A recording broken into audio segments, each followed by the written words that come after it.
لیکن میں آپ کو بتاؤں، آپ کمبل کو چھوڑیں گے، کمبل آپ کو نہیں چھوڑے گا۔ حکمرانی کا کمبل آپ کی جان نہیں چھوڑے گا، جان چھڑائیں گے۔ اور دوسری بات یہ اب سب پر آتی ہے کہ جتنی تذلیل ہم نے وزراء اعظم کی ہے، جو اس ملک میں فیشن ہے، وہ وقت آنے والا ہے کہ وزارت عظمیٰ دینے والے وزارت عظمیٰ لے کے پھریں گے، لینے والا کوئی نہیں ہوگا، کوئی نہیں ہوگا۔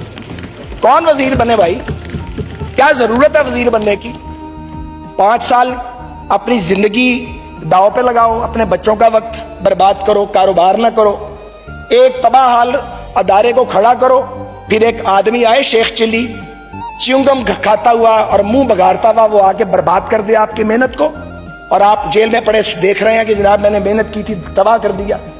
وہ وقت بھی آئے گا، وہ وقت آئے گا، وزارتیں دینے والے وزارتیں بانٹیں گے، لینے والا کوئی نہیں ہوگا۔ وہ دور نہیں ہے وقت، وہ بھی قریب ہے۔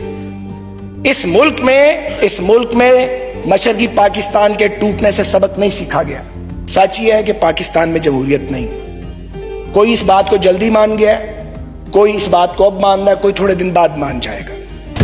مجھے پیپلز پارٹی والوں کو اس وقت خوش نہیں کرنا، لیکن ریالٹی یہی ہے کہ اگر ضیاء الحق کا بدترین مارشل لا پیپلز پارٹی کو ختم نہیں کر سکا تو پھر کسی سیاسی حقیقت کو کوئی ختم نہیں کر سکتا۔ یہ سچ ہے۔ میں اس وقت پیپلز پارٹی کے بڑے بدترین نقادوں میں تھا، سیاسی طور پہ اب بھی اختلاف ہے، ضیاء الحق کے خلاف تھا، لیکن خوش بڑے دل میں ہوا کرتے تھے۔ پیپلز پارٹی نظر ہی نہیں آتی تھی کہیں پیپلز پارٹی۔ اور جب محترمہ آئیں تو مجھے وہ دن یاد ہے، 10 اپریل 86 کا۔ ہر طرف پیپلز پارٹی کی اور ہماری مخالفت کے نعرے لگ رہے تھے، اور ہمارا کچھ نہیں تھا۔ یہ عوامی طاقت ہے۔ کل میں نے سوچا کہ میں بجٹ پہ سپیچ کروں، رات کو کچھ خاکہ بھی تیار کیا، لیکن آپ یقین کریں صبح دل نہیں کر رہا تھا کہ یہاں اس ایوان میں آ کے بات کی جائے۔ یہ حالات ہو گئے۔ ہم یہاں پہ ایک دوسرے کے گریبان پھاڑنے تو نہیں آتے، ایک دوسرے کی بے عزتی کرنے کا مینڈیٹ لے کے تو ہم یہاں نہیں آتے۔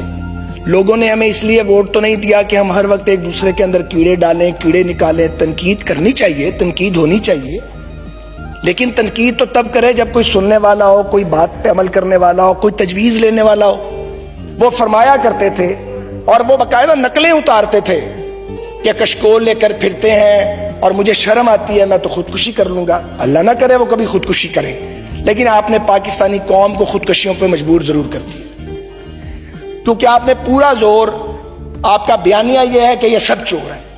آپ کے نزدیک آپ کی اپنی جماعت پہ وہ محترم ہے جو آپ کے مخالفین کو ننگی گالیاں نکالتا ہے، اور جو آپ کو تلقین کرتا ہے کہ آپ سیٹلمنٹ کریں، ریزالو کریں، وہ آپ کو برا لگتا ہے۔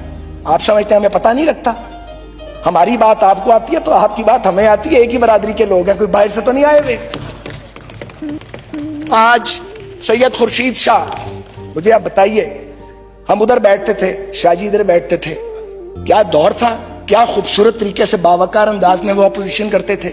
اس سینئر پولیٹیشین کو جیل میں ٹھونسا ہوا ہے، حمزہ شہباز جیل میں پڑا ہوا ہے، خواجہ آصف صاحب نیب کی پیشیاں بھگت رہے ہیں۔ جب سے پارلیمنٹری لیڈر بنے ہیں ان کی پیشیوں میں تیزی آ گئی ہے۔ رانا ثناء اللہ خان ایک جیل کاٹا ہے، دوسری جیل کے دہانے پہ کھڑا کیا ہوا ہے۔ آپ کو ملتا ہے کہ اس سارے کام سے؟ آپ کیا خیال ہے یہ لوگ اپنا دین دھرم بدل لیں گے، اپنے موقف بدلیں گے؟